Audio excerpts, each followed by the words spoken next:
I'm Leslie Edwards Davis. I'm the Director of Benefits for the UAW UMass Health and Welfare Trust Fund. And we have with us this morning the fabulous Kara Knott. Kara, do you want to tell us a little bit about yourself? Sure. Thanks, Leslie.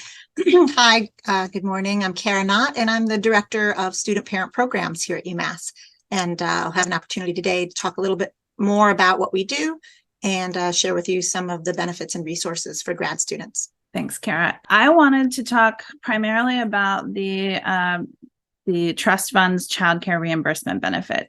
We do get a lot of questions about this benefit, and it can be a little confusing at first, but once you go through one cycle, one period of reimbursement, generally it gets much easier after that. So the first one can be a little uncertain, and then it becomes sort of a habit. So 3 times a year, we open up our portal for childcare receipts from families who are paying out of pocket for childcare. Childcare is a broad term in the context of our reimbursement. So it encompasses a lot of different things, from sort of standard preschool, toddler, infant care at a licensed provider, to after school care that you might be paying for, to tutoring that you might be paying for. We also consider as eligible informal care up to a certain point, and I'll talk about that separate cap in a moment. But there's a broad array of things that are considered eligible as childcare under our benefit definition. So if you go to our childcare tab on our website, which is hwtf.org, you'll see all of the different options listed. But basically, if you're paying out of pocket for your child to have care, it's most likely eligible for some sort of reimbursement from us. So 3 times a year, we open up the portal to accept those receipts from you. We accept the receipts always after the period when the care took place. So right now, we're accepting summer 2023 receipts from June until August, that period of care. And we'll review those in September and make our reimbursements. In the end of December, we'll accept fall 2023 receipts. And in the end of May 2024, we'll accept spring 2024 receipts. So always after the period of care, you'll submit your receipts. And then the only other document we'll need is page 1 of your last federal tax return showing your adjusted gross income for you and any partner or spouse in your household. We'll use that income information to rank your family according to family size and income. And then we start with our budget for that period, and we start at the lowest income families and work our way up the chain. So the percentage that you could receive back as a reimbursement does vary depending on the number of people that apply during that period, the amount of their receipts, and the budget that we have for that period. But we do give a guide for folks to look at what's happened in the past, and we can help work through this with you on an individual basis as well, to sort of say, okay, what would a family similar to mine have received in the last period? And I can sort of use that as a basis for predicting what I might receive in the future. This is our family benefits page, and I just wanted to show the chart that we use to rank families by family size and income. So this is a state childcare copayment chart. And just as an example, let's say you're a family of 3, and let's say that your adjusted gross income puts you at $1,300 a month. We will move to the right of this chart then, and you would be at fee level 3. So fee level 3 is not meaningful necessarily to you, but it's meaningful in relation to other applications that we've received. And then what I'll do is show you what we would do with that fee level information. So bear with me for just a moment. Leslie, while you're looking that up, can I just ask a clarifying question? Sure. That the level, that chart that you showed, the parent copay is not applicable. That doesn't tell families how much they're going to have to be responsible for childcare. That's just your ranking for when you distribute your funds. Is that correct? That is correct. Thank you. Yeah, the chart is only meaningful for us in terms of ranking your family. It does not indicate a copayment you would need to make. So if we take then that ranking that you have of a level 3, you can go to this tab on our website and look at what level 3 families have received in the past. So in fall 2022, families in level 3 received 100% of their costs back. And that 100%, just to go a little bit deeper, is after any other subsidy you've received from other groups on campus that provide subsidies. So we all do share information because we are not allowed to provide more than 100% of your costs back. So we'll deduct anything you've received from another source, and that would be 100% of the remaining amount back to you. In spring 2023, a family at level 3 also received 100%. And in summer 2022, we don't have the summer 2023 data yet, but in that summer period, also 100%. So you'll see some trends in these percentages that, like I said, they're not guaranteed to be at the same level from period to period, but they do tend to follow some trends. So, and you'll see as we get up to the higher income levels, especially above 20, the reimbursements do get more modest, between 10, sometimes a little bit higher, 15%. But if you are in levels 1 through 10, you can be fairly certain that you'll receive at least 50% in terms of your reimbursement. And that's up to the cap. Is that right, Leslie? Yes, thank you. So let's talk about caps. So there are 2 caps that could be relevant to you. For the most people, the meaningful cap is $6,000 per year. And when we say per year, we mean per benefits plan year. And our plan year is 9/1 to 8/31. So it will encompass 1 fall, 1 spring, and 1 summer. And $6,000 is the maximum. I will say that few people hit that maximum. It's not the majority. And there is a second cap that's relevant to those who use informal care, which we call FFN care or family, friends, and neighbors care. That cap is $3,000. So if per plan year. So if you're using FFN exclusively, your maximum is $3,000. If you're using a mixture of FFN and standard childcare under our definition, you'll have 2 maximums at play, essentially. You'll have the $3,000 cap for the FFN care, and then up to an overall $6,000 for any of the non-FFN care you use. And that cap does get met fairly frequently, the informal care, since it's much lower. So what we do see is folks supplementing their FFN care with some after school care or some standard daycare. And then they sort of have a little bit more leeway with the care that they can access that's reimbursed. I think those are the basics of the childcare program with reimbursements.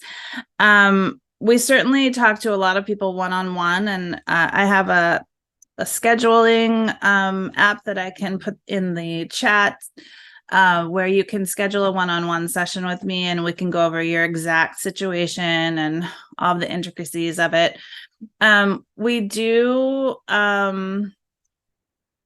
make allowances for folks who have a dramatic decrease in income between the last tax return they filed and their current situation. So that does, most frequently it happens when you come to grad school, you may have been working in the private sector, earning substantially more, and then you see a dramatic drop in income when you go to grad school. So we can account for that. We have a policy of re-examining your reimbursement once we establish that drop happened. So if that's the case, definitely reach out and we'll see what we can do. Kara, am I leaving out anything critical about the reimbursement? No, I think you covered what types of care can be. So daycare, after school programs, school vacation breaks, right? Even recreation programs where you drop off, right? If it's after school, which we define broadly. Yeah. And then summer, they can Summer do camps. Summer camps, right? Summer camps or just any care that's happening during the summer. Some of the campus funding isn't accessible during the summer, but you can definitely use our reimbursement during the summer. We're year round. Tutoring, extracurricular activities that occur after school. I'm just looking down the list to see if I missed anything else. Before school programs, which I didn't mention. I think I hit all of those. And if there's something unusual that you're paying for care, definitely run it by us. We may be able to fund it.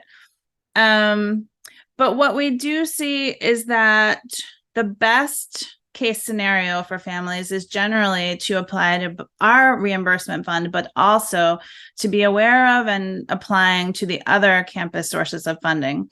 So that would be CARA and also GSS. And I think what I want to do is hand it over to you to talk about that. And then I'm going to circle back around and talk about some of the ancillary benefits that that families can access.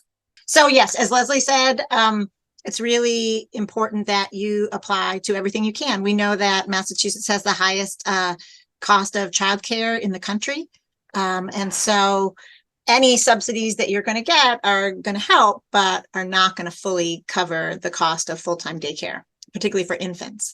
So apply to our program. It goes live tomorrow for this academic year. So I'll tell you a little bit about our program, some of the uncertainties, some of the things we know, some of the things we don't know yet, and how it's different from the GEO childcare program. So ours is different in that you apply at the beginning of the year.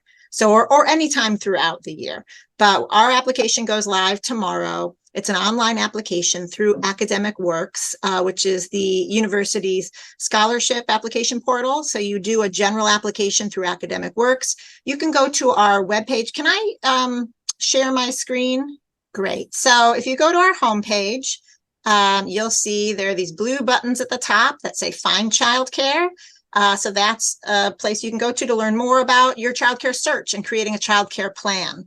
But the apply for childcare assistance is really where I'm pointing you to now, umass.edu/student parent. So it's really easy to find. You can just Google student parent at UMass and you'll be able to find our webpage also. So the apply for childcare assistance tells you about our program, and you can scroll down and you can find the links to our application here. One thing to keep in mind is you do have to do a general Academic Works application first. It's really simple. It takes about 5 minutes. The nice thing about that is that it'll let you know if you qualify for any scholarships. So it's a great place to start for looking for funding in general. And then you'll see here 2 links. One is just for graduate students. So make sure every year we have graduate students applying to the undergrad link. Make sure you click on the graduate student link. And it is just a few questions. So we really just want to know, even if you don't have childcare solidified, even if you have a sense of, these are the ages of my kids, I'm looking for childcare, even if you don't have anything solidified yet, apply.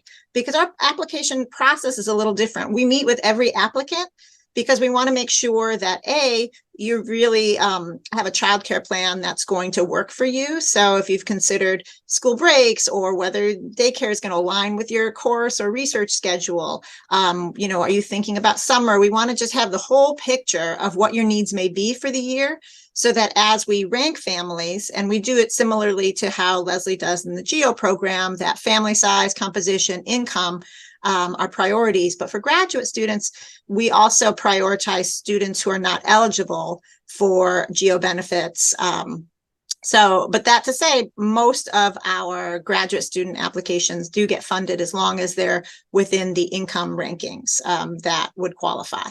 Whether they're GEO, we just usually allocate a little more funding for non-GEO eligible graduate students since they wouldn't qualify for this benefit. So you'll apply.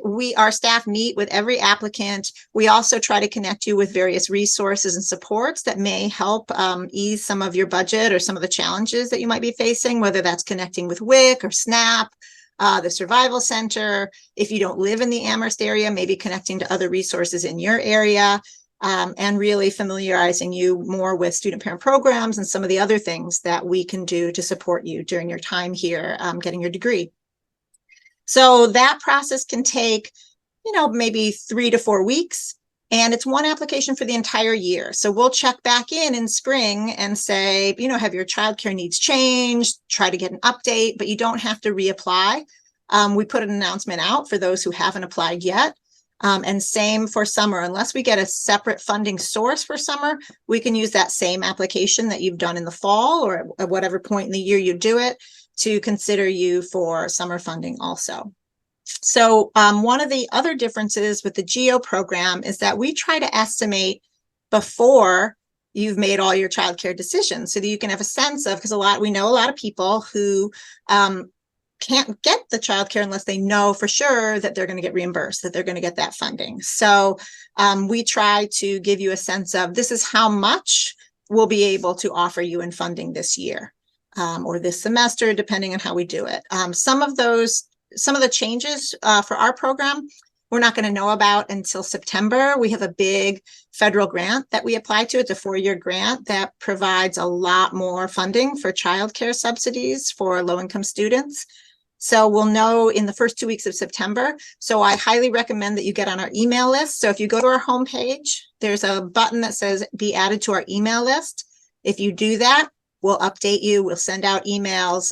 We'll send out our newsletters, important dates, and we'll let you know if we have that funding. And if we do have that funding, it means we can often subsidize up to 90% of people's childcare costs. So it's a substantial amount of money. We hope, fingers crossed, that we get that funding. But if we don't, we'll make do and do what we can to support you on your journey here and really help make it feasible, because we know that getting a degree with children without childcare is nearly impossible. Mm-hmm. So we'll do our best to support you. And then with regards to student parent programs, just the childcare search, if you're just not sure where to begin, please reach out to our staff. You can just email studentparent@umass.edu, and we'll meet and hopefully clarify what the options are. If you're not familiar with the landscape of childcare in this area, or let's say you don't live in the Amherst area and you're trying to figure it out where you live, we can be of some assistance in helping you with that search process. So I think I'll pause there. Leslie, is there anything? Oh, I guess in terms of eligible childcare, this is maybe potentially one difference. For the most part, it's the same as GEO's eligibility. So daycare, before and after school, we do accept family, friends, and neighbors care, but also in more limited amounts. We can't tell you the cap on that yet, because for us, it depends on we won't really know until we know our overall landscape for funding this year, and we won't know that till September.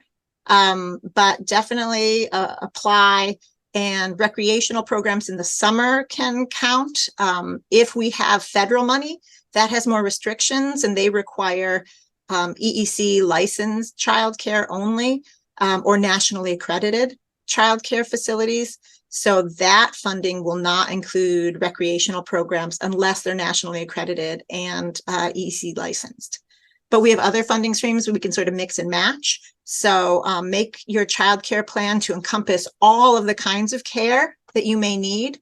I encourage you to really think through the whole year and really think about where the gaps. Do you have evening classes that are outside of traditional daycare hours? How are you going to meet those needs? Are you going to be doing research in the summer? How are you going to get your childcare? And really think through the different gaps that you may have, because then you can plan for them. And our office can be of some assistance in that process. So anything that you think I missed, Leslie, with regard to childcare? What's your deadline? Oh, so ours is rolling. Yours is rolling. Okay. Yeah. And in essence, ours is too, because if you apply late, we'll go back and look retroactively to see if we missed a period for you. But so ideally, I think maybe I'm just trying to think through how someone might lay this out in their calendar, in terms of submitting to your office and submitting to my office. What would be the ideal scenario in terms of the time frame? Great question. So they should definitely apply to ours first. With that, we'll be able to give an estimate, before even the middle of the semester of this is about how much we think we can cover. So people can make their decisions. And for some people, it's not a question. They have to have their child in full-time childcare, or they can't do their degree. And any money they get back is going to help them with, stay out of debt or have less debt. So apply to us first. You'll have a sense, and all the same receipts that you would use for us, they'll use for you. So just keep those receipts, have it organized, and they can submit to you then at the end of the semester. I mean, I guess it's not the end of the semester. It's after the semester concludes. Is that when you submit receipts? So yes, for fall, you would submit at the end of December. Yes. The deadline is actually the last day of the year, the 31st. Yeah. So they can submit their receipts to us ongoing, and we'll reimburse as we receive them. If we have federal funding from C Campus, we actually reimburse the childcare provider directly. So we create a relationship. We have a relationship with the childcare providers, whomever you choose, should they work with us. And you qualify for this C Campus, this federal funding, we can reimburse directly to the childcare provider. And one of the nice things about that is that it doesn't impact your caps with financial aid and loans. That's great. Yeah. I also wanted to highlight something that I thought of when you were speaking, that we will accept childcare receipts out of state and out of country, because we know people are doing research and all over the place. So that does not prevent you from being eligible. And I assume that's the same for you, Kara. Is that right? It is for our university funding, but our federal funding has different requirements. Okay. So, all right. So definitely ask that question, and don't exclude those receipts because you think they might not be eligible. I think I'll throw in one more thing, since we don't have someone from GSS here today. So historically, the Graduate Student Senate has also had their own childcare subsidy and grant program, sort of all rolled into one. Last spring, they instead just allowed us to distribute those funds as part of our subsidy application. It remains to be seen if that will happen again. I think it will for fall. So definitely apply to our funding. If we have that additional Graduate Student Senate funding, that'll just increase the awards to people who are eligible.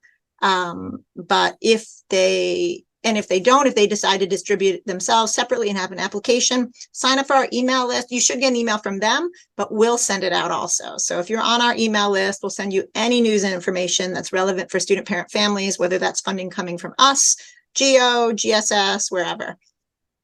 Yeah, and actually, we will also send out a reminder for the separate funds that you can apply to too. So just stay tuned. We have a separate email. It's a supplement to our periodic benefits emails, and it's just for families. It's focused on family benefits and issues. So stay tuned for those emails, because they will try to point you in all the directions that might be useful to you. So I think we should use the rest of the time to talk about other benefits and resources that are available for families. I am going to talk about the Center for Early Education and Care on campus. So there is childcare available on campus. If you are at all considering that as an option, you will want to get on their wait list as soon as possible, because the wait list is long. And so that would be definitely a priority, just to get your name and your child's name in the queue.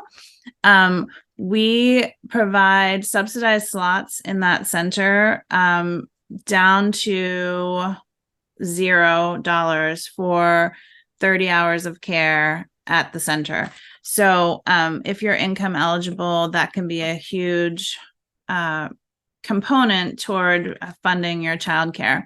They do not have infant care there. They have preschool and toddler care. So infant care always means you will need to go off campus. But definitely consider that among the options that you have available to you. We also provide reduced rates for family coverage on our dental and vision plans. They're heavily subsidized. So what you'll see is that for the family dental insurance, you'll pay a flat rate of $100 a year to cover you plus a spouse, partner, and or children. That's the lowest family dental plan cost that you will find out there in the world. Essentially, it's extremely subsidized. And for the vision plans, we cover 100% of the cost for you, a partner, spouse, and or children. So again, avail yourselves of those benefits. Some people don't realize that if they're not married, they can still enroll their partner. Some people don't realize that they can enroll their children. So definitely explore that option. And folks, when they have infants or smaller children, reach out to me and say, should I really be enrolling my child on these plans? Yes, you should. And here's why. Here's the most basic reason why. Even if they're not ready to use it today, you might not remember to add them next time around when enrollment comes around. And then it's more difficult and time consuming, and there's a scramble because you have an appointment and your child's not enrolled. So just enroll them when they're born. As long as we have their date of birth, we can enroll them, and then it's there for you when you need it. And the American Dental Association does recommend the first dental visit happening, I believe, between 2 and 3. So it happens before you realize. It happens earlier than you think. So get them enrolled, as soon as you can. And then you can set it and forget it, and you don't have to think about it anymore. With our wellness reimbursement, we recently expanded it so that you and your family's receipts can all count toward the wellness reimbursement you have available to you. So all grad employees who are eligible for our benefits have up to a $225 wellness reimbursement each plan year. And that can now be used for your children's eligible receipts, your partner or spouse eligible receipts. So here's an example of how that might work. Let's say that you do a yoga class and you sign up for a class pass and it's only $100. So that only uses part of your $225. And let's say your spouse goes to the rock climbing gym and they have a membership. That can be combined with your receipts, and we will reimburse you up to $225 against both of those receipts. Let's say your child does swim classes at Amherst Leisure Services. Those can be combined with your yoga pass, and we can reimburse those. So we are trying to be more expansive and realize that people do a lot of different things with regard to recreation, and some have family memberships, and some prioritize recreation classes for their kids, and we want to be able to reimburse all of those. So that is relatively new, and we're still trying to get out the word about that expansion of the wellness reimbursement. We also offer outschool classes for folks who are interested in their children taking online classes.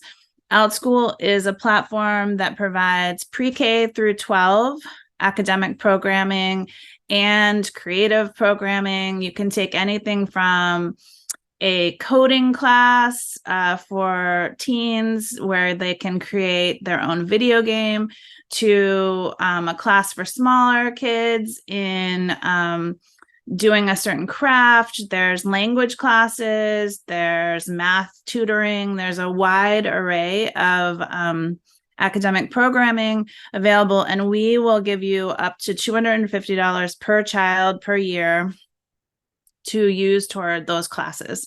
So it's definitely supplementary to other things you might be doing for childcare, but sometimes it can help fill in the gaps. Sometimes if your child is taking a class on OutSchool, you can get some reading done next to them or focus on something else. So it can definitely be helpful if that's something you're interested in. The process to sign up for it is fairly simple. We have a request form on our website. You just put in the request of how many classes you're interested in taking, and we'll send you a gift card to access those OutSchool classes. We are actually offering 3 free classes this fall for folks who just sort of want to try out OutSchool with their kids. So look out for the schedule for those classes. The first one happens on August 27th, and the information went out to all grad employees today. It is a class for children 4 to 7, and it's a creative class. Let me just pull up the details of it. It's free for your child to attend. There is a limited number of spots in the class, so definitely register sooner rather than later. And it is called Scavenger Hunt, Make a 3D Color Wheel. So it's kind of an art class, but with a different spin on it. And it is for, again, kids 4 to 7. It's August 27th, 1 to 1:30 p.m. online, and you do have to register, but it's free. So check out that link in your email. And then the last thing I wanted to highlight is our family-friendly workspace. So actually, that's not true. I have 2 things I want to highlight, but the family-friendly workspace is a space in Thompson Hall. It's on the lower level of Thompson, and then it's at the lowest level of the lower level. So if you go into not the high rise of Thompson, but the lower level that has the large auditorium in it, and then go down the stairs, you'll get to the lowest level of Thompson. And we have a secure, quiet office space there with 2 desks and a bunch of toys and a child-sized table and chairs and different books that your child can access while you're there working in the space. And I'm just going to share my screen so I can show what the space looks like. So the space is available by request through our enrollment portal. And what happens is we'll send you the door code to access the space. And then you can book it for 2-hour blocks, Monday through Saturday. And you'll see there's kind of a little nook with books and toys. There's markers and crayons and paper, and there's all kinds of fun things there. But then there's also 2 desk spaces. There's a place to charge your phone. There's a small refrigerator. There's a milk or formula warmer, bottle warmer. Trying to think what else there might be there. There's a bunch of family information sheets there for different benefits we offer. So it's a great little space that you can duck into on campus and have sort of a quiet workspace with your child and not be feeling like you're making too much noise or it's perfect and it's just for you, and you don't have to worry about where you are on campus and whether it will work. So definitely check it out. Again, you sign up for it through our benefits portal. Once we identify you as eligible, you'll see a link at the bottom of your dashboard for the family-friendly workspace. And then you just fill out the form and you'll get the code sent to you when you book.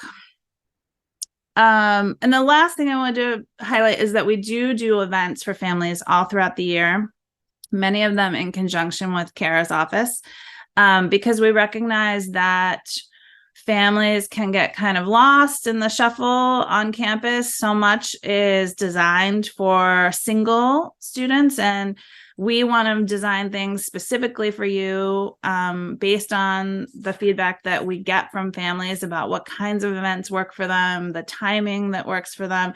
So we do try to cater these events to make them work for you. And many of them are annual. We do them every year. And so people sort of get used to like, oh yeah, the skating event is happening.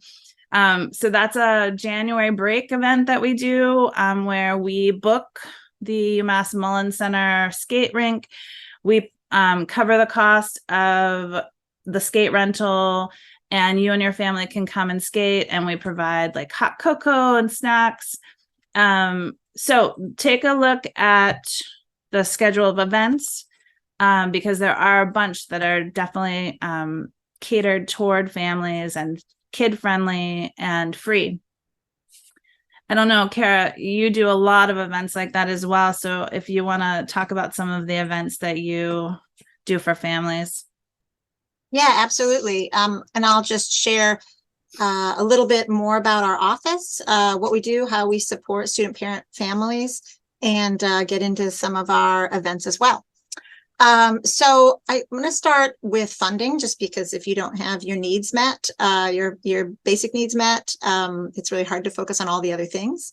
So I know we talked a little bit about childcare subsidies and subsidizing the high cost of childcare. So we do that. But we also work with families on connecting them to additional resources, and whether that's, like I mentioned, programs like WIC or SNAP, food banks, or speaking with someone in financial aid services. We can, help students find all other sources of funding, whether that's scholarships through the Western Mass Community Foundation, or sometimes there are specific scholarships and opportunities through financial aid services, even for graduate students.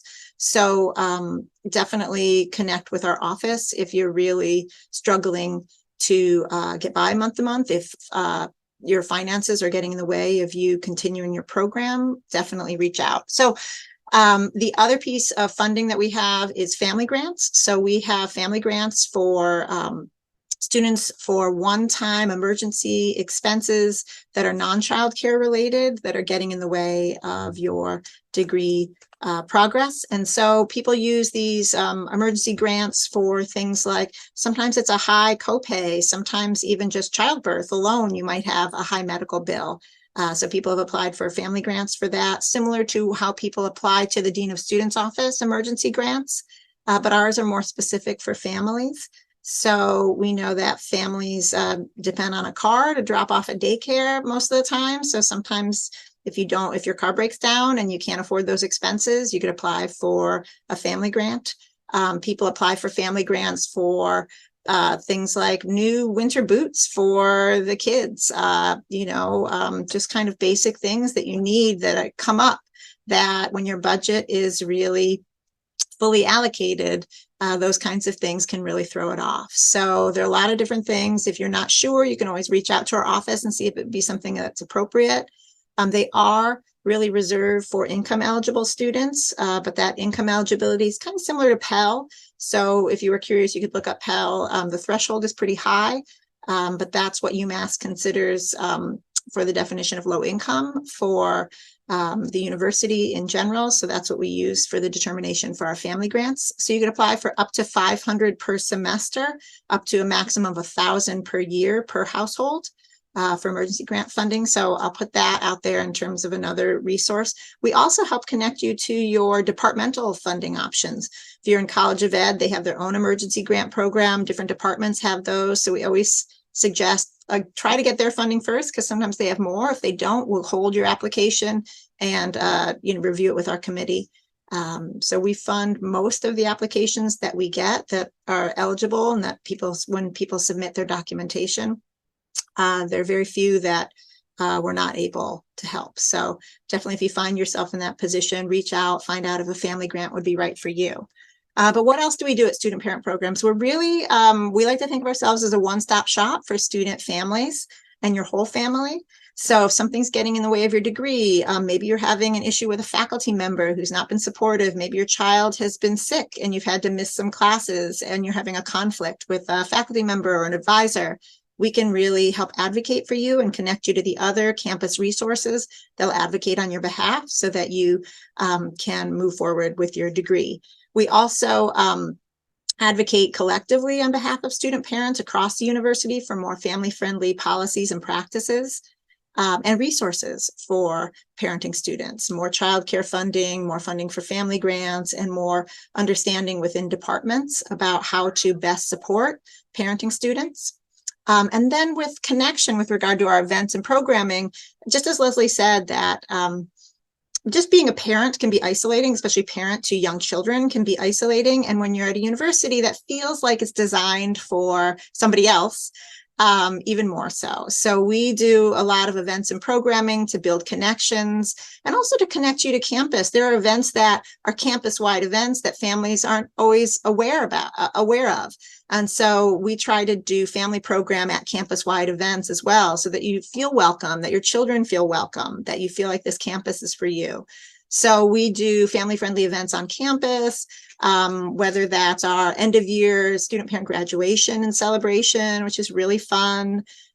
We do Friendsgiving in the dining halls where families can come and eat a meal together in a private dining room in one of the dining commons. We've had caregiver brunches. We've talked about doing apple picking events, things like that, where your whole family is welcome to attend and you can meet other parenting students and your kids can meet one another and feel like the campus is really a place that they're excited about coming to, not just a place that takes away your time from them.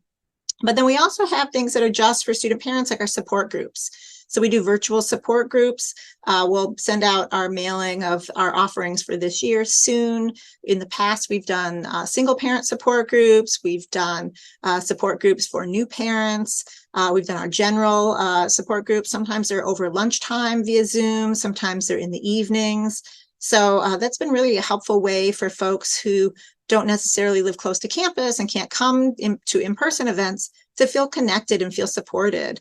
And sometimes they're a way for people to meet so that they can form relationships outside of that support group, whether that's, might be two students who have the same age kids and are both writing their dissertations. And so they reach out to one another and are each other's support through that process.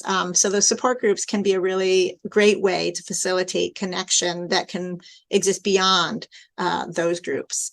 And then we also get some tickets to events here on campus, and whether that's UMass basketball games, football games, hockey games, or events at the Fine Arts Center. Last year, we got tickets to Moominshans and different family-friendly programs at the Fine Arts Center, and we offer those for free for student parent families. So definitely sign up to be part of our mailing list, because we will send out a monthly newsletter to everyone on the mailing list, alerting you of different resources, events, programming.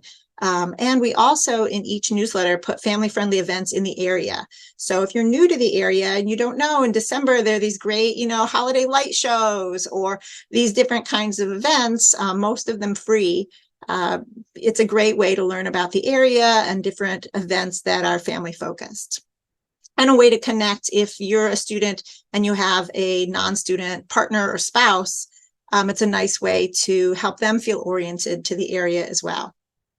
So I think that about covers my end of things. And again, you can reach us at studentparent@umass.edu. You can check out our webpage. We have a Facebook group. So we try to post things that are relevant to student parents on our Facebook page. But really our newsletter, our monthly newsletter, is really the best source of information and news and resources. That's great, Kara. I learned about things I didn't even know about that are amazing. Yeah, go ahead. One last thing in line with your child-friendly space. We're here in Bartlett Hall, and we have a child-friendly space. So I'm not going to, anyway, you can, behind me, which you can't see, we've got a ton of toys and books and blocks. And so if you find yourself on campus with your kids and want to drop by, you're in between meetings, or you want to meet with your advisor or faculty member here so that your kids could be occupied and engaged, you're welcome to drop in our space. We're here Monday through Friday, 9 to 5. Anytime, you're welcome to come by with the kids. drop in. We've got art supplies. It's a great space. And this is where we hold one of the events we do is called the Study Lounge. And so we have a meal for our families, and we have an adjacent lounge area. It's called the Off-Campus Student Lounge. And so parents can study, do work, really use that time however you want.